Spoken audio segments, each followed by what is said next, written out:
Isda, right? Welcome to another Q&A session on Isda, right? Today, we'll dive into the ecology of prokaryotes and eukaryotes in aquatic environments. This video is part 2 of our Aquatic Resources series and is perfect for those studying for the Fisheries licensure examination, as well as fisheries professionals and enthusiasts refreshing their knowledge. Remember to like and follow us on Facebook at Isda, right, and subscribe to our YouTube channel to stay updated with more fisheries content. Now, let's dive into the questions. Are you ready? Question number 1. What is the primary role of cyanobacteria in nitrogen cycling within marine ecosystems? A. They produce nitrate through nitrogen fixation. B. They convert nitrogen gas directly to nitrate for algae. C. They fix atmospheric nitrogen into a form that primary producers can utilize. D. They convert ammonia into nitrogen gas for ecosystem stability.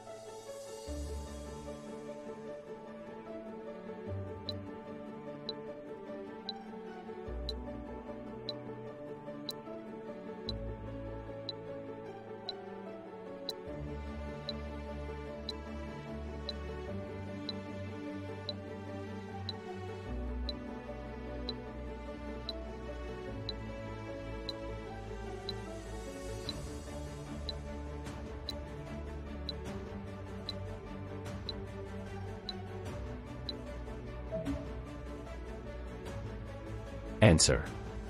C. They fix atmospheric nitrogen into a form that primary producers can utilize. Explanation. A. They produce nitrate through nitrogen fixation. This is incorrect because while cyanobacteria do convert nitrogen gas, N2, into a usable form, they produce ammonium, NH4, not nitrate. Nitrate can form later through additional steps in the nitrogen cycle. B. They convert nitrogen gas directly to nitrate for algae, again, misleading. Cyanobacteria convert nitrogen gas into ammonium, not directly to nitrate. This ammonium can then be transformed by other organisms into nitrate, a form algae and other plants can readily use. C. They fix atmospheric nitrogen into a form that primary producers can utilize, correct. Cyanobacteria carry out nitrogen fixation, transforming atmospheric nitrogen into ammonium, an essential nutrient for primary producers in the ecosystem. D. They convert ammonia into nitrogen gas for ecosystem stability, incorrect. This process, known as denitrification, is performed by other bacteria, not cyanobacteria. Tip: for questions involving nitrogen fixation, look for terms like atmospheric nitrogen, ammonium, or usable form for primary producers when you're unsure. This phrasing often hints that cyanobacteria or nitrogen-fixing bacteria are involved, especially when it's about making nitrogen accessible in ecosystems where it's naturally limited. Question 2. Which adaptation is most likely to be observed in archaea that thrive at hydrothermal vents? A. Thick cell walls with chlorophyll to capture light energy. B. Specialized enzymes resistant to high temperatures. C. Air sacs for buoyancy in deep-sea environments. D. Enhanced chloroplasts for photosynthesis in the dark.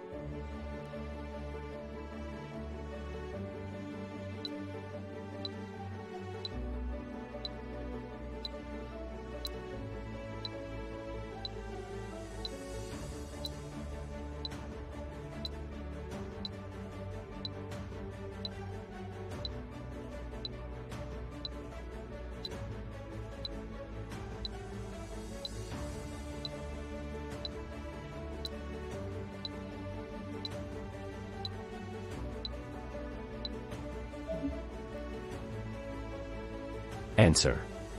B. Specialized enzymes resistant to high temperatures. Explanation. A. Thick cell walls with chlorophyll to capture light energy, incorrect. While some bacteria and algae have chlorophyll for photosynthesis, it's irrelevant here since light doesn't penetrate deep-sea hydrothermal vents, making photosynthesis impossible. B. Specialized enzymes resistant to high temperatures, correct.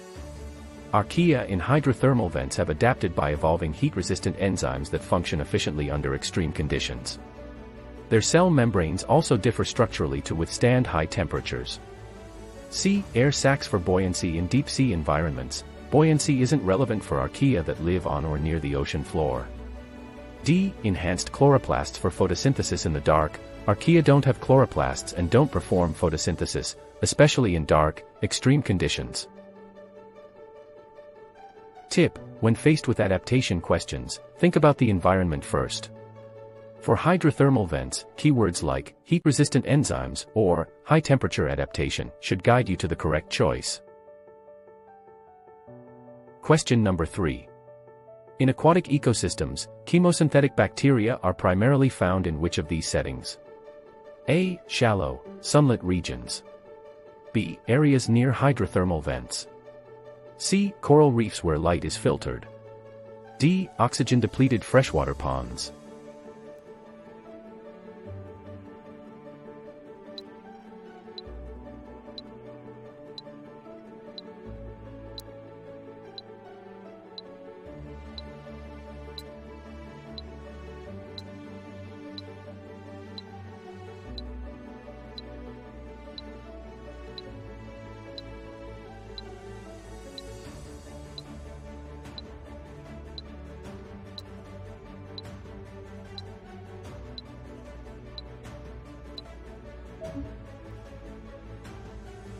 Answer: B. Areas near hydrothermal vents.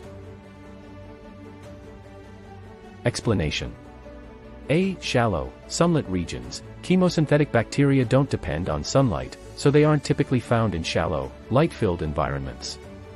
B. Areas near hydrothermal vents. Correct. Chemosynthetic bacteria live in deep-sea hydrothermal vents, using the energy from chemicals, like hydrogen sulfide, to create food in a process known as chemosynthesis. C. Coral reefs where light is filtered. Incorrect. Coral reefs support primarily photosynthetic organisms. D. Oxygen-depleted freshwater ponds. While bacteria may survive in low oxygen areas, chemosynthesis isn't common here. Tip: for chemosynthesis questions, think of chemical energy, no sunlight. Hydrothermal vents are classic examples of such environments, so remember this association. Question number 4. What is the primary difference between aerobic and anaerobic bacteria in aquatic sediments? A. Aerobic bacteria thrive only in oceans, while anaerobic bacteria are limited to freshwater. B. Aerobic bacteria decompose organic matter without oxygen, while anaerobic bacteria require it. C. Aerobic bacteria require oxygen, while anaerobic bacteria function in oxygen-free environments. D. Aerobic bacteria conduct photosynthesis, while anaerobic bacteria do not.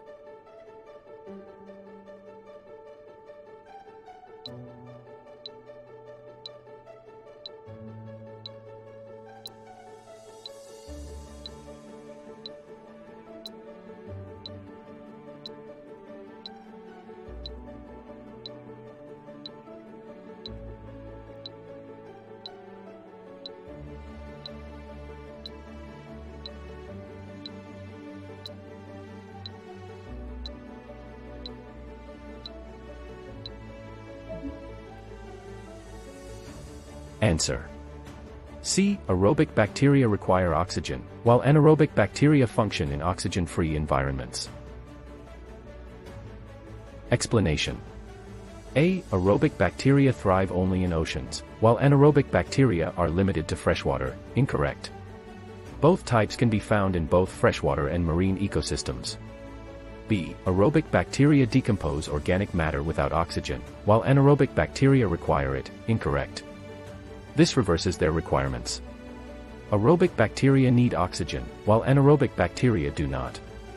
C. Aerobic bacteria require oxygen, while anaerobic bacteria function in oxygen-free environments. Correct. Aerobic bacteria decompose organic matter in oxygen-rich areas, while anaerobes thrive in low or no oxygen environments. D. Aerobic bacteria conduct photosynthesis, while anaerobic bacteria do not. This is irrelevant. Photosynthesis is performed by autotrophs, not by most bacteria in sediment. Tip: if you see oxygen-related terms in bacteria questions, remember that aerobic means oxygen-dependent, while anaerobic means oxygen-free. Question number 5. Which feature is unique to diatoms among other protists? A. Silica-based cell wall. B. Chloroplasts for photosynthesis. C. Use of flagella for movement. D. Cilia for capturing food particles.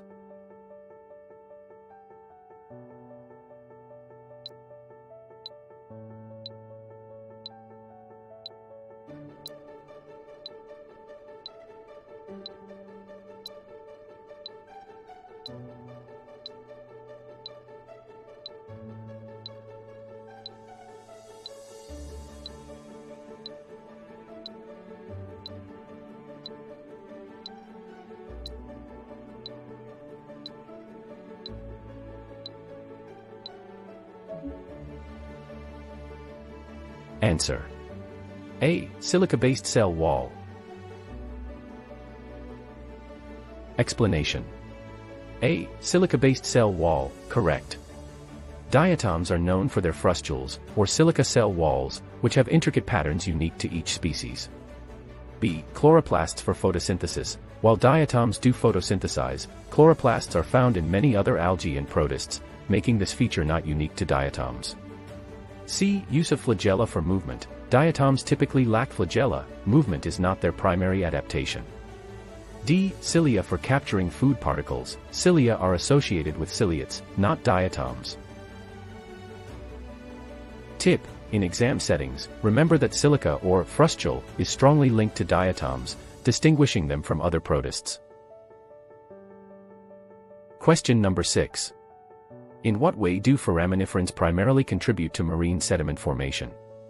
A. Through decomposing organic matter. B. By forming silica-rich shells that settle. C. By producing calcareous shells that accumulate. D. By creating phosphorus deposits.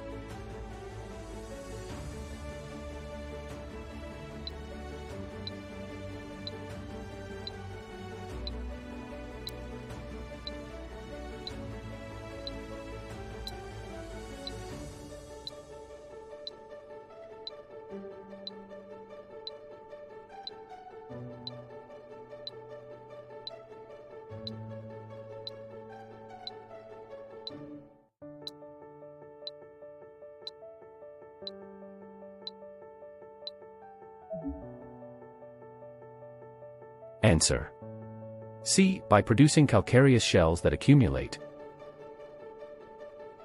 Explanation: A. Through decomposing organic matter, incorrect.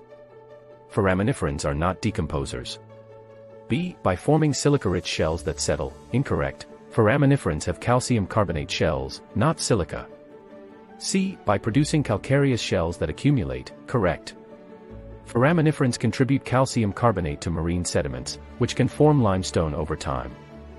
D. By creating phosphorus deposits. Phosphorus is not a major component of foraminiferan shells. Tip: think calcareous or calcium carbonate. For foraminiferans, they add significantly to sediment formation. Question number 7. What advantage do red algae's pigments offer in marine environments? A. They protect the algae from UV radiation. B. They help the algae photosynthesize in deeper waters. C. They prevent predation by coloring the algae. D. They allow for nitrogen fixation in deep waters.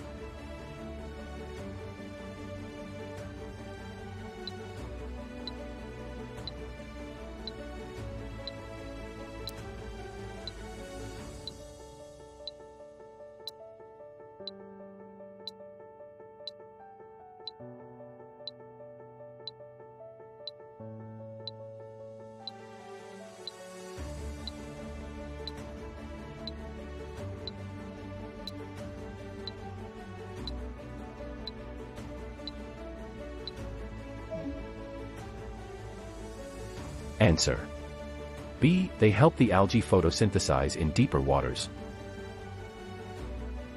Explanation: A. They protect the algae from UV radiation. This is not a primary function of the red pigment in red algae. B. They help the algae photosynthesize in deeper waters, correct. Phycoerythrin, the red pigment, allows red algae to absorb blue light, which penetrates deeper into the ocean, enabling photosynthesis. C. They prevent predation by coloring the algae. Color in red algae doesn't serve as camouflage or deterrence. D. They allow for nitrogen fixation in deep waters. Red algae do not fix nitrogen. This role is mainly for certain bacteria. Tip: red algae in deep water questions often refer to their unique pigments, specifically phycoerythrin, that help with photosynthesis at depth. Question number 8. Which structural adaptation allows diatoms to float in the photic zone? A. Thick cellulose walls. B. Silica-based frustules with oil droplets. C. Flagella for motility. D. Mucus secretion for buoyancy.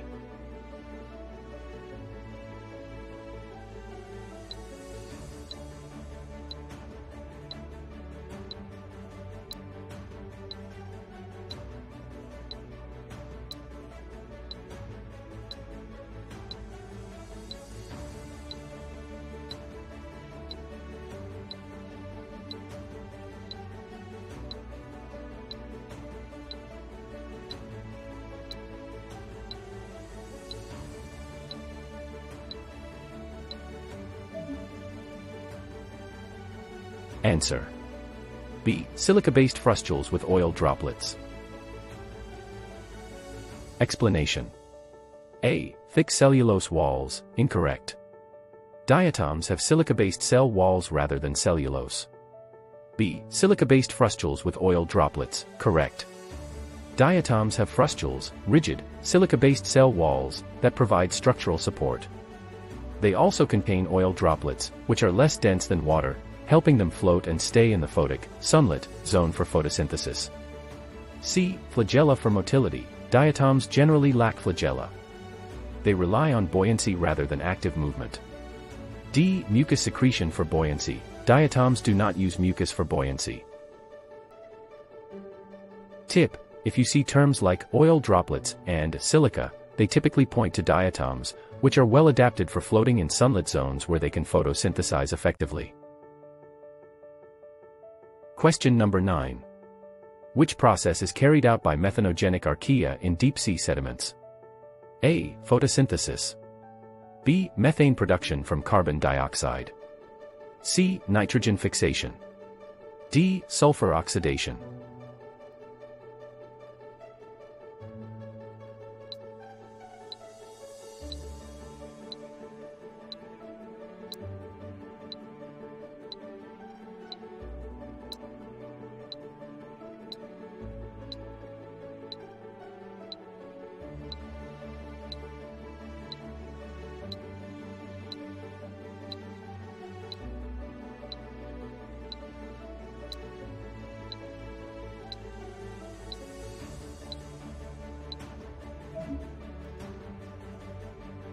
Answer: B. Methane production from carbon dioxide. Explanation: A. Photosynthesis, incorrect. Methanogens do not perform photosynthesis, as this process requires light, which isn't available in deep-sea sediments. B. Methane production from carbon dioxide, correct. Methanogenic archaea produce methane as a byproduct by using carbon dioxide and hydrogen. This process occurs in oxygen-deprived environments, making them essential in nutrient-poor deep-sea ecosystems. C. Nitrogen fixation. This is a role for certain bacteria, not archaea, in deep-sea sediments. D. Sulfur oxidation. While some bacteria oxidize sulfur, methanogens are not involved in this process. Tip: methane production questions are often linked to methanogenic archaea, especially in oxygen-free or sediment environments, so keep an eye out for terms like methane and carbon dioxide in those settings. Question number 10. Which pigment gives brown algae its characteristic color, aiding in light absorption in coastal waters? A. Chlorophyll. B. Phycocyanin. C. Fucoxanthin. D. Phycoerythrin.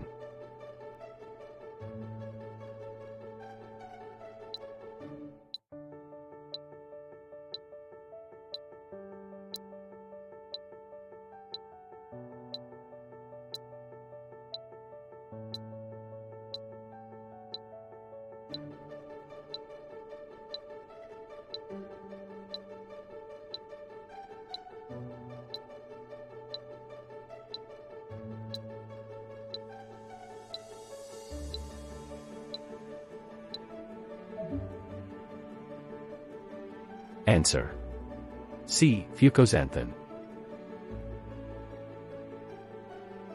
Explanation: A. Chlorophyll. B. Present in many plants and algae, but it doesn't give brown algae their color. B. Phycocyanin, found in cyanobacteria, this pigment gives a blue-green color. C. Fucoxanthin, correct. Fucoxanthin is a brown pigment unique to brown algae. It enhances light absorption in shallow coastal waters by capturing wavelengths that chlorophyll alone doesn't absorb efficiently. D. Phycoerythrin, this pigment gives red algae their red color, not brown algae. Tip: when brown algae and pigment appear together, remember fucoxanthin. It's a pigment tailored for light conditions in shallow waters where brown algae, like kelp, thrive. Question number 11. Dinoflagellates contribute to marine ecosystems by A. Fixing nitrogen for coral reefs. B. Causing harmful algal blooms known as red tides. C. Breaking down organic material as decomposers. D. Providing silica to marine sediments.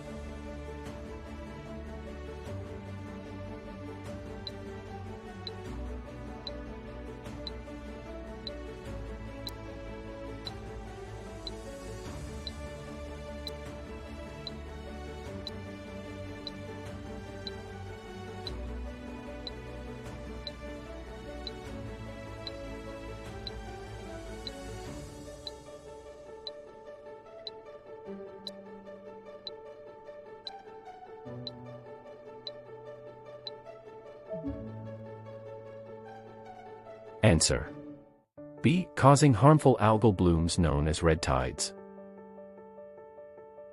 Explanation: A. Fixing nitrogen for coral reefs, incorrect.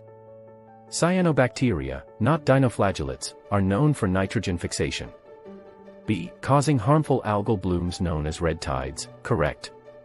Some dinoflagellates produce toxins and can form blooms, creating harmful algal blooms, HABs, or red tides, that are harmful to marine life. C. Breaking down organic material as decomposers, dinoflagellates are primarily producers rather than decomposers. D. Providing silica to marine sediments, this trait is characteristic of diatoms, not dinoflagellates. Tip: remember, red tides are closely associated with dinoflagellates, some of which produce toxins. If you see harmful blooms or toxic algae, dinoflagellates are often the answer. Question number 12. Why are cyanobacteria particularly important in nutrient-poor marine waters? A. They perform photosynthesis and produce oxygen. B. They decompose organic matter efficiently. C. They fix nitrogen into a usable form for other organisms.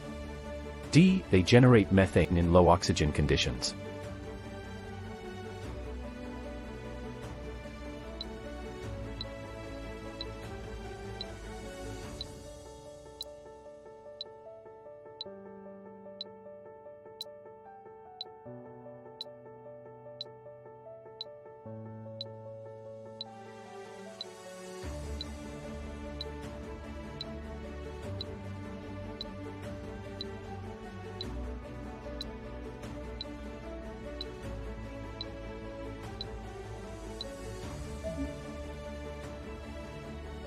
Answer: C. They fix nitrogen into a usable form for other organisms.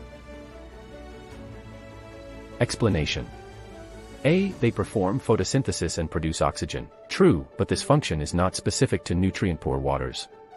B. They decompose organic matter efficiently. Incorrect. Cyanobacteria are primarily producers, not decomposers. C. They fix nitrogen into a usable form for other organisms. Correct. Cyanobacteria convert atmospheric nitrogen into a usable form, such as ammonium, providing a vital nutrient for other organisms in nutrient-poor areas. D. They generate methane in low oxygen conditions. Incorrect. Methane production is not a function of cyanobacteria. Tip: nutrient-poor and nitrogen fixation typically point to cyanobacteria, as they are major players in making nitrogen accessible to the ecosystem. Question number 13. Which characteristic is unique to eukaryotes among other organisms in aquatic ecosystems? A. Lack of a cell membrane. B. Presence of a nucleus.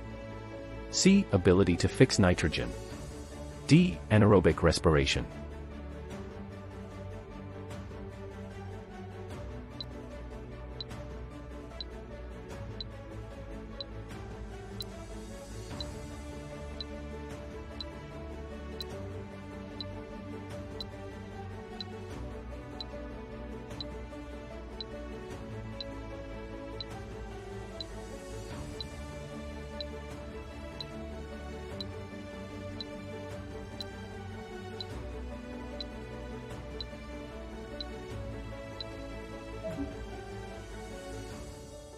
Answer.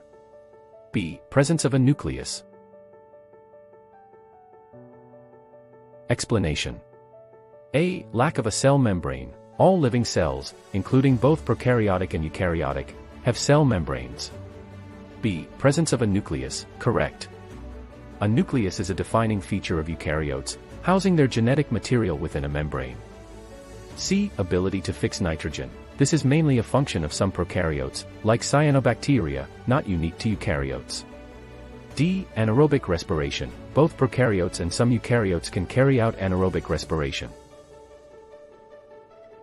Tip: the presence of a nucleus is one of the defining differences between eukaryotes and prokaryotes. This keyword usually signals eukaryotes in questions about cellular structure. Question number 14. Which is a defining feature of diatoms that distinguishes them from other algae? A. Chloroplasts for photosynthesis. B. Cell walls composed of silica. C. Flagella for movement. D. The ability to fix nitrogen.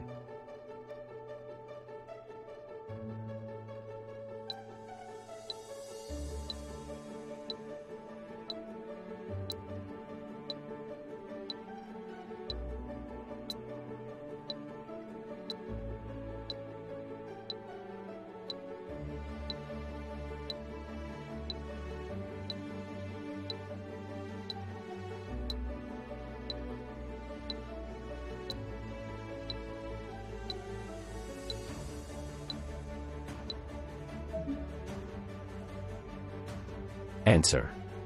B. Cell walls composed of silica. Explanation. A. Chloroplasts for photosynthesis. Many algae have chloroplasts, not just diatoms. B. Cell walls composed of silica. Correct. Diatoms have frustules, silica-based cell walls that are unique in structure and essential for their identification. C. Flagella for movement. Diatoms generally lack flagella, movement isn't a typical adaptation for them. D. The ability to fix nitrogen. Cyanobacteria, not diatoms, perform nitrogen fixation. Tip: diatoms are easily identified by their silica cell walls, or frustules. When silica-based structures are mentioned, diatoms are likely the correct choice. Question number 15. Which structure is responsible for buoyancy in cyanobacteria? A. Flagella. B. Gas vesicles. C. Mitochondria. D. Chloroplasts.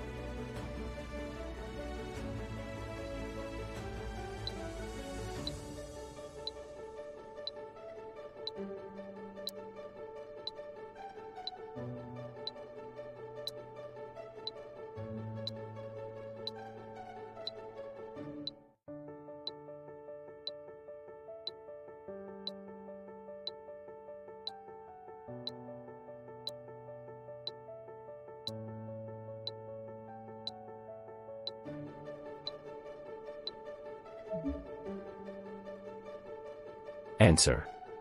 B. Gas vesicles. Explanation. A. Flagella. Cyanobacteria don't use flagella for movement. B. Gas vesicles. Correct. Gas vesicles help cyanobacteria stay afloat in the photic zone, where they can access light for photosynthesis.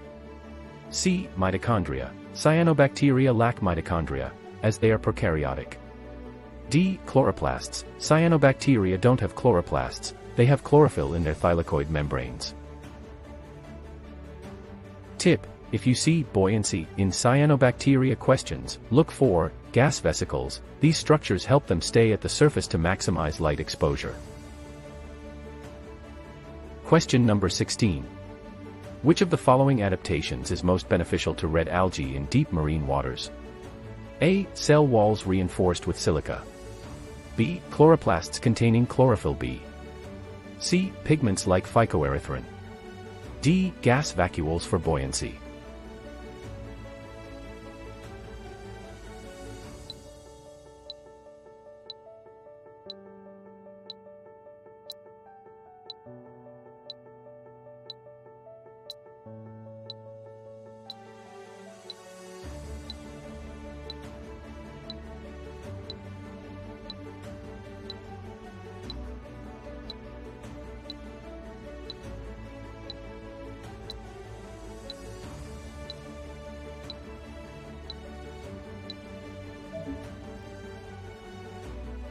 Answer. C. Pigments like phycoerythrin. Explanation. A. Cell walls reinforced with silica. This is a feature of diatoms, not red algae. B. Chloroplasts containing chlorophyll B. Chlorophyll B is present in green algae but not in red algae. C. Pigments like phycoerythrin. Correct. Phycoerythrin absorbs blue light, which penetrates deeper into the water, allowing red algae to photosynthesize in low-light conditions. D. Gas vacuoles for buoyancy. Red algae don't rely on buoyancy for survival in deeper waters. Tip: in deep water, pigments like phycoerythrin are advantageous as they enable red algae to photosynthesize at depth. When you see deep and pigment together, think of phycoerythrin in red algae. Question number 17. Which type of eukaryotic cell wall contains chitin, similar to that of fungi? A. Diatoms. B. Red algae. C. Fungi. D. Brown algae.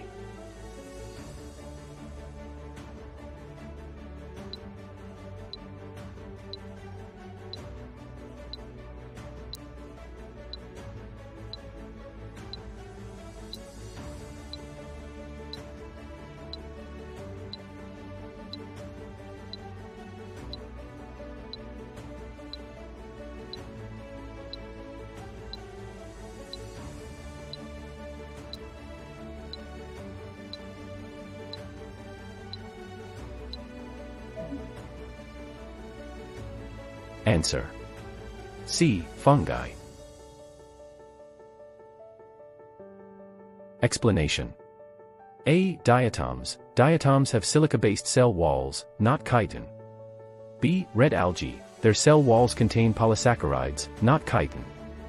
C. Fungi. Correct. Fungi are unique in having chitin in their cell walls, which offers structural support. D. Brown algae. Their cell walls contain alginates, not chitin. Tip: chitin is unique to fungi within eukaryotes and also appears in some animals, like crustaceans. It's a key identifier for fungi in questions about cell structure. Question number 18.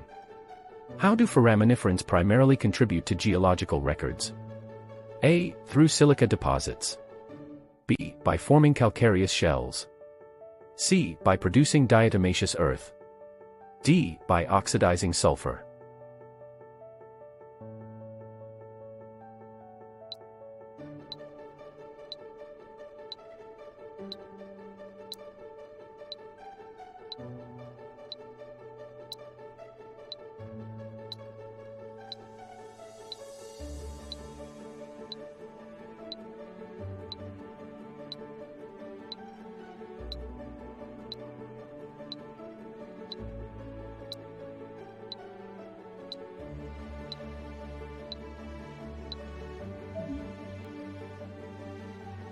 Answer.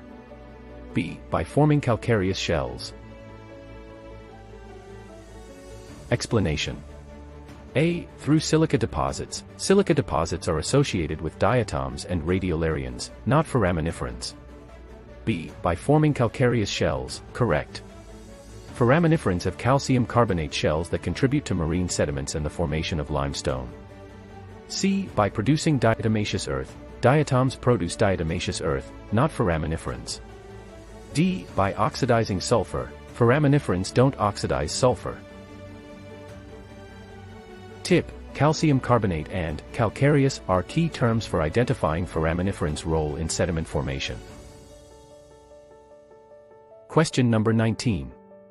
Which algae are most likely to form extensive underwater forests? A. Red algae. B. Cyanobacteria. C. Brown algae. D. Diatoms.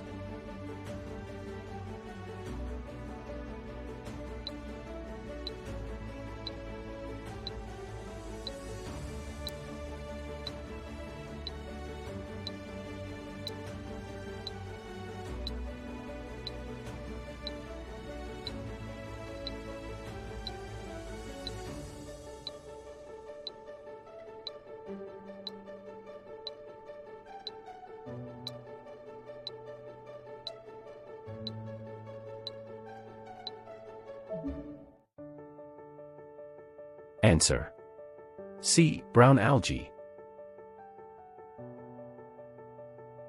Explanation: A. Red algae. Red algae can thrive in deep zones but don't form large forests. B. Cyanobacteria. Cyanobacteria can form blooms but do not create structured forests. C. Brown algae. Correct. Brown algae, especially kelp, can form large underwater forests in coastal regions, providing habitats for marine life. D. Diatoms. Diatoms don't form forests, though they are abundant in plankton. Tip: underwater forest typically refers to kelp forests, which are a unique characteristic of brown algae. Question number 20. Which statement about protists is accurate? A. All protists perform photosynthesis. B. Protists are exclusively multicellular. C. Some protists are symbiotic with corals. D. Protists are prokaryotic organisms.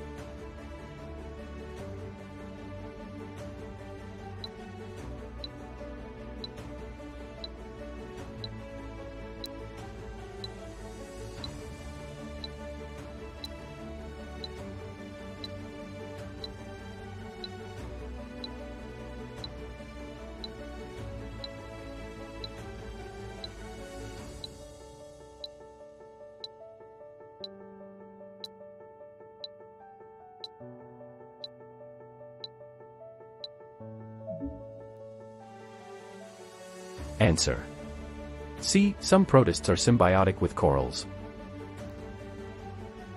Explanation: A. All protists perform photosynthesis. Incorrect. Protists are diverse, and not all perform photosynthesis. B. Protists are exclusively multicellular. Protists can be either unicellular or multicellular. C. Some protists are symbiotic with corals. Correct. Certain dinoflagellates, like zooxanthellae, form symbiotic relationships with corals, aiding in reef building. D. Protists are prokaryotic organisms. Incorrect. Protists are eukaryotic. Tip: zooxanthellae and coral symbiosis are a hallmark of certain protists. Symbiosis with corals usually points toward dinoflagellates in exam questions. Thank you for joining us in this in-depth Q&A on prokaryotes and eukaryotes. How did you do? Share your results or thoughts in the comments below. I'd love to hear from you. I hope these questions helped sharpen your knowledge, especially if you're gearing up for the Fisheries Licensure exam. Remember to like this video, subscribe to the Isda Right channel, and follow us on Facebook for more educational content. Stay curious, keep learning, and best of luck with your studies. See you in the next episode.